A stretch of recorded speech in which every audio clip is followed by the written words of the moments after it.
चांदनी का रहस्य। गांव के बाहर घने बरगद के पेड़ के नीचे एक छोटी सी झोपड़ी थी।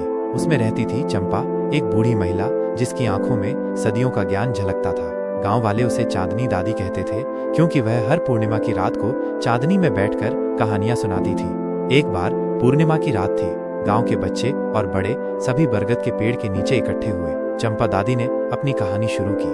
पुराने समय में इस गांव में एक जादुई नदी बहती थी। उसका पानी चांदनी की तरह चमकता था और उसमें डुबकी लगाने से हर इच्छा पूरी हो जाती थी। लेकिन एक दुष्ट जादूगर ने नदी को श्राप दे दिया और वह गायब हो गई।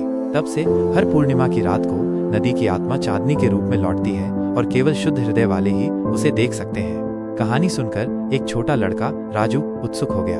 वो हमेशा से एक उड़ने वाला घोड़ा चाहता था। उसने चंपा दादी से पूछा, क्या मैं उस नदी की आत्मा को देख सकता हूँ? दादी ने मुस्कुराकर कहा, केवल अगर तुम्हारा हृदय सच्चा है बेटा। राजू ने रात भर चांदनी में घूमकर नदी की आत्मा को खोजने का फैसला किया। वह जंगल में गया जहाँ चांदनी पेड़ों के बीच से छनकर गिर रही थी। अचानक उसने देखा कि एक हल्की सी चमक जमीन से उठ रही है।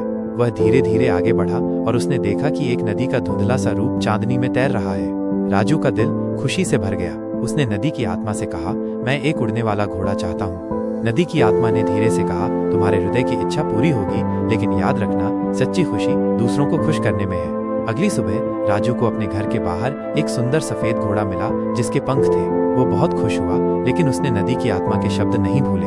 उसने अपने घोड़े को गांव के सभी बच्चों को घुमाने के लिए दिया और उनकी खुशी देखकर उसे असली खुशी मिली। उस रात जब राजू सो रहा था, उसने एक सपना देखा। नदी की आत्मा ने उसे धन्यवाद दिया और कहा, तुम्हारा हृदय सच में शुद्ध है राजू, तुमने सच्ची खुशी पाली है। जब राजू उठा तो उसने देखा कि घोड़ा गायब हो गया है, लेकिन उसके दिल में एक अलग तरह की शांति थी। उसने समझ लिया था कि असली जादू दूसरों की खुशी में है। और उस रात से राजू ने हमेशा दूसरों की मदद की और गांव में सबसे खुशहाल बच्चा बन गया। चंपा दादी ने अपनी कहानी समाप्त की और गांव वाले चांदनी में घर लौट गए।